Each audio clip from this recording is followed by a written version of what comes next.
Bueno, entonces bienvenidos. Esto es una iniciativa, digamos, ciudadana.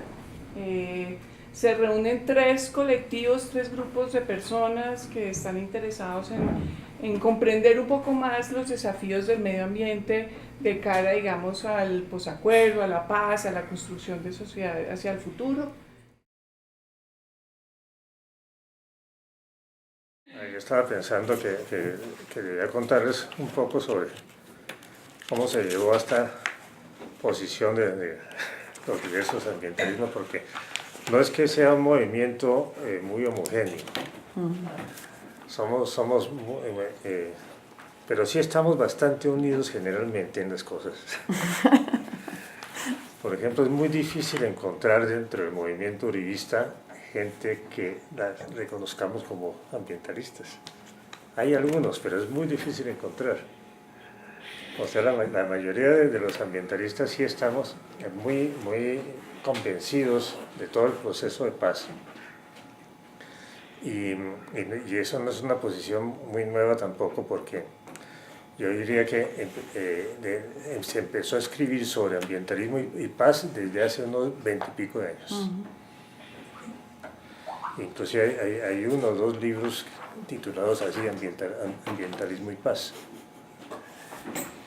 Y eso surgió muy curiosamente, parte del Código de Recursos Naturales, en donde ya se amplió la visión de lo ambiental para incluir ahí también lo económico y lo social. En el Código de Recursos Naturales se dice varias veces que lo ambiental es lo ecológico, lo económico y lo social. Y en eso pues Colombia fue un pionero, porque la mayor parte del pensamiento ambiental que llegaba era pensamiento construido en Estados Unidos, en donde realmente lo ambiental es lo ecológico prácticamente.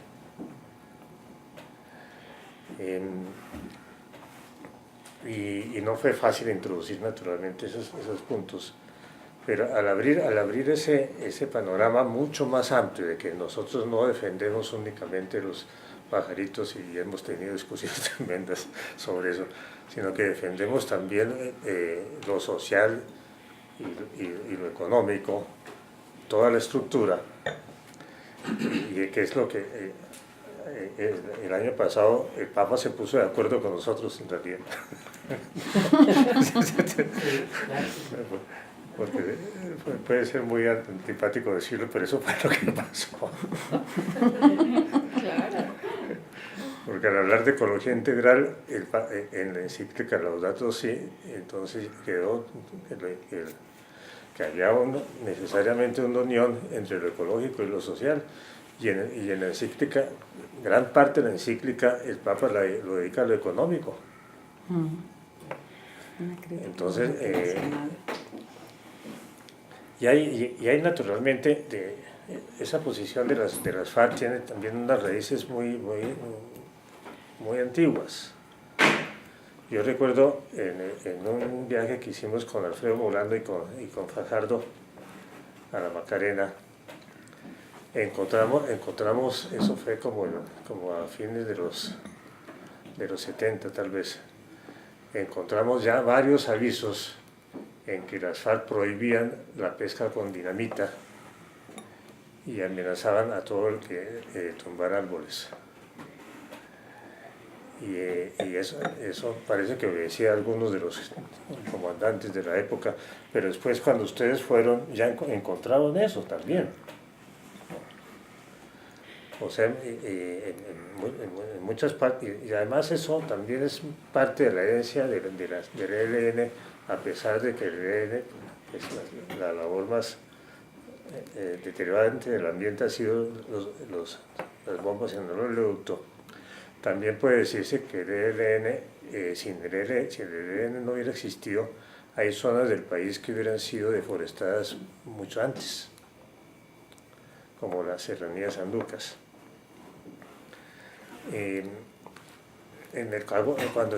cuando estaba en las posiciones del Caguán, yo estaba en la Universidad Nacional, en el Instituto de Estudios Ambientales, y en algún momento nos llegó un recado, como llamaban, un recado de que querían que los profesores de ambiente fueran a hablar con las FARC en San Vicente. No en San Vicente, sino en el campamento que tenían. Y fuimos 3 profesores y estuvimos 2 días hablando con ellos sobre qué pensábamos nosotros que se debía hacer. Pero ellos tenían en ese momento una posición realmente mucho más futurista que la nuestra. Cada vez que nosotros decíamos alguna recomendación, decían, no, eso es cuando nos tomemos el poder que lo vamos a hacer. Más o menos lo que tú encontraste. Pero naturalmente cuando uno empieza a hablar con ellos, siempre encuentra posiciones como las que tú viste, de que hay gente que tiene una mezcla de marxismo, leninismo y ambientalismo. Una mezcla bastante inédita, porque en la Unión Soviética no ocurrió. Y que entonces entienden que si se establece un régimen socialista al estilo leninista, entonces se pueden resolver los problemas ambientales, simplemente por comando y control. Y no sé en este momento qué estará pasando al respecto, pero pienso que estamos en una oportunidad muy única de que el ambientalismo pueda aportar a un posconflicto que sea más realista. Es un punto que yo quisiera hacer énfasis, porque uno de los más aguda contradicción que encontramos cada vez que empezamos a hablar de minería, o cada vez que empezamos a hablar del petróleo, o de las ciudades, o las reservas, es que la gente nos ve únicamente una parte de nuestro interés, que es evitar que se deteriore la naturaleza. La naturaleza no humana, no siempre nos ven como defensores de los animalitos y de las plantas. Y no ven otra parte del pensamiento ambiental que pudiera clasificarse también como tú lo clasificas. Hay un pensamiento ambiental que nace en el código, que es más o menos, se puede llamar ambientalismo complejo. Tiene que ver mucho con el pensamiento complejo. Y que en ese pensamiento complejo uno también le interesa cómo los ecosistemas, cómo lo físico y lo biológico afectan lo social, lo económico y lo político. No es un determinismo geográfico. No estamos diciendo que todo está determinado por la geografía física, pero sí que en la mayoría de los modelos de las corrientes principales hoy en la economía y en las ciencias políticas, inclusive en la sociología, eso se olvida. Eso se olvida. La mayoría de los modelos, inclusive los marxistas-leninistas, olvidan que lo físico y lo biológico tiene algo que ver con lo social, con lo económico y con lo político. Por eso insistimos, en varios libros hemos insistido en que lo que está pasando en Colombia, lo que ha pasado en Colombia, no se entiende si no se tienen en cuenta las características de los ecosistemas en donde vivimos. Inclusive la prolongación de la guerra no se entiende bien si no se tiene en cuenta la complejidad de esos ecosistemas en donde se trató de hacer la guerra. Entonces eso pienso que tiene mucho que ver también con lo que está pasando. Todas las críticas que se han hecho, por ejemplo, a la construcción de los campamentos, de por qué no se hicieron a tiempo, de que por qué no estaban construidas todas las cosas, que por qué no había carreteras, que por qué no había agua, que por qué no había energía.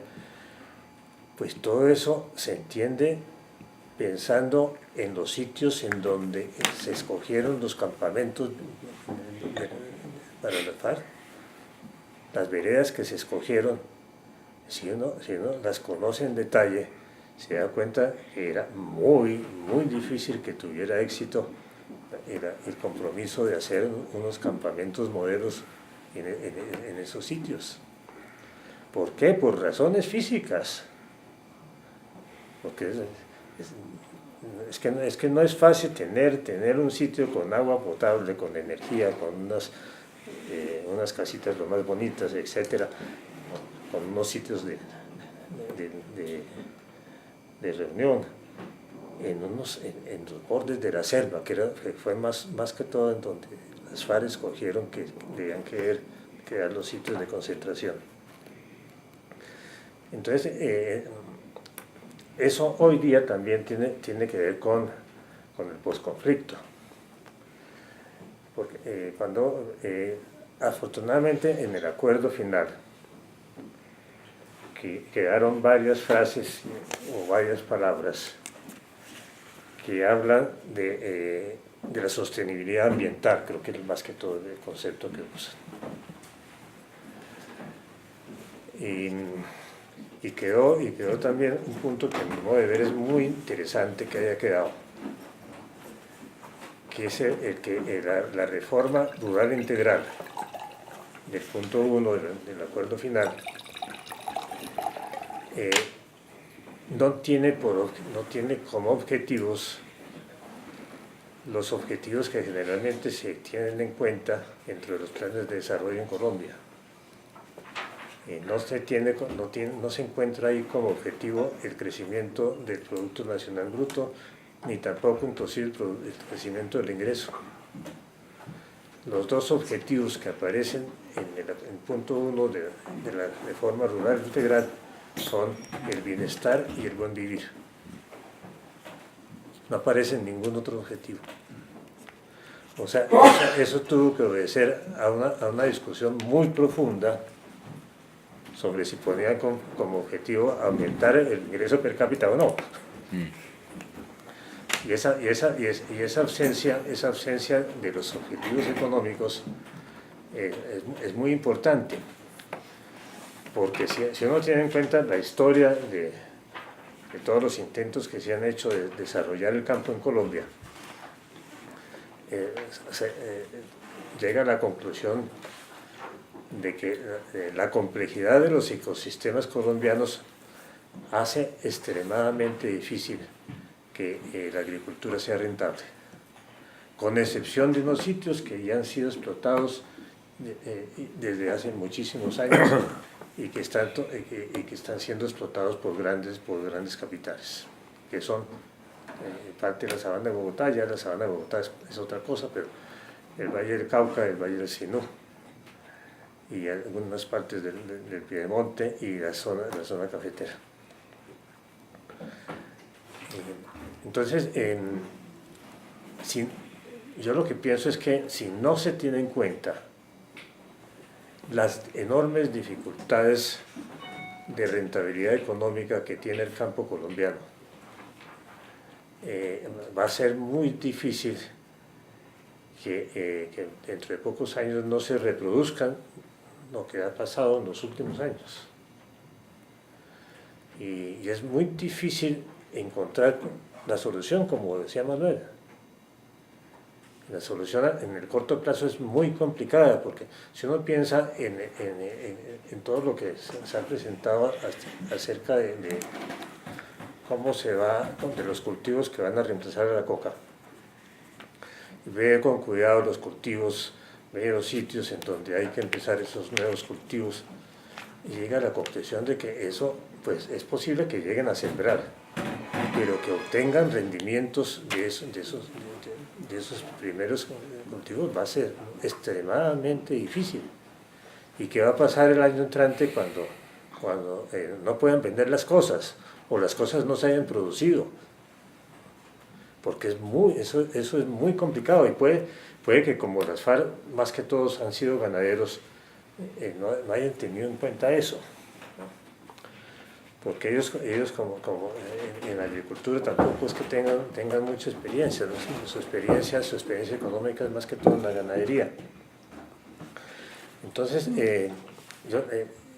varios de nosotros hemos estado comentando ese punto y tratando de que todos estos planes sean más realistas. Todo esto, cuando uno empieza a trabajar dentro del pensamiento complejo, llega a la conclusión de que eso, lo que quieren los pensadores complejos es que uno sea realista, que uno reconozca la complejidad de las cosas, ¿no? O sea, un poco salirse de los dogmas del neoliberalismo y también salirse de los dogmas del marxismo y tratar de tener una relación más cercana a la realidad, no solamente la realidad física y biológica, sino la realidad de los seres humanos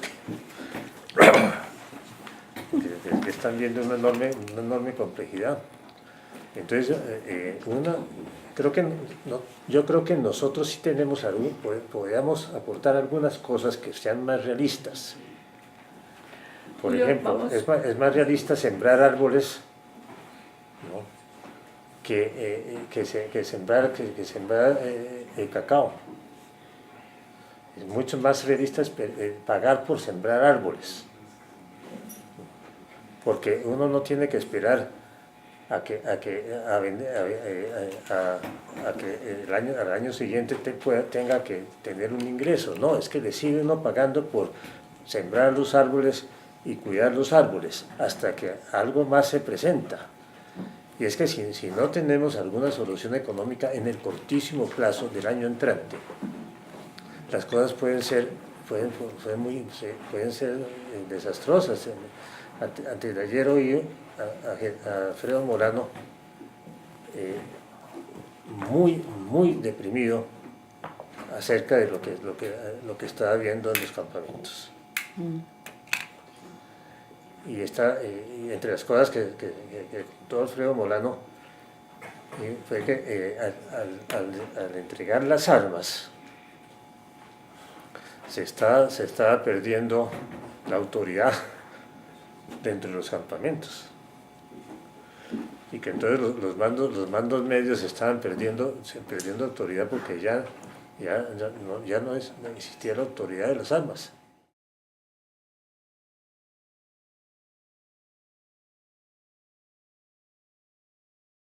Bueno, entonces bienvenidos. Esto es una iniciativa, digamos, ciudadana.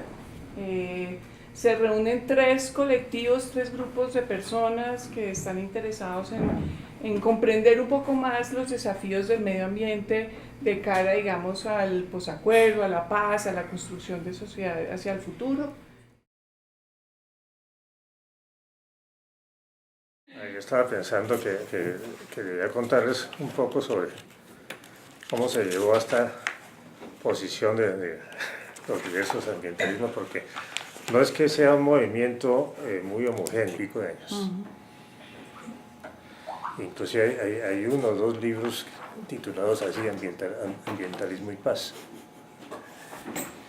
Y eso surgió muy curiosamente, parte del Código de Recursos Naturales, en donde ya se amplió la visión de lo ambiental para incluir ahí también lo económico y lo social. En el Código de Recursos Naturales se dice varias veces que lo ambiental es lo ecológico, lo económico y lo social.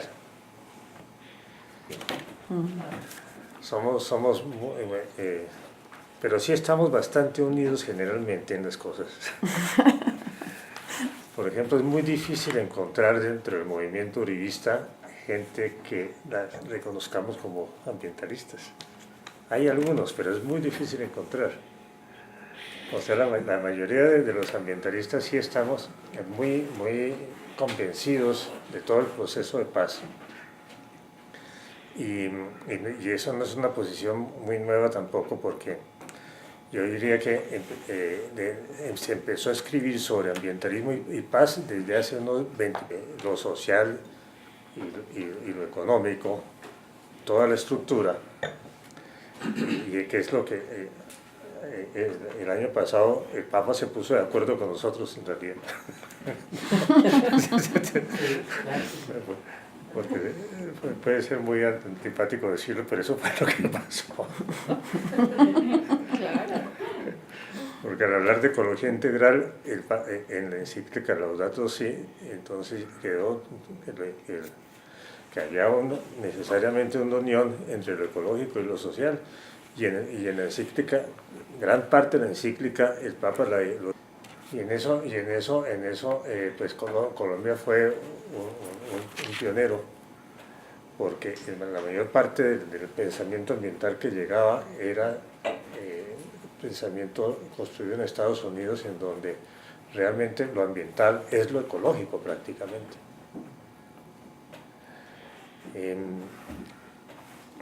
Y no fue fácil introducir naturalmente esos puntos, pero al abrir ese panorama mucho más amplio de que nosotros no defendemos únicamente los pajaritos, y hemos tenido discusiones tremendas sobre eso, sino que defendemos también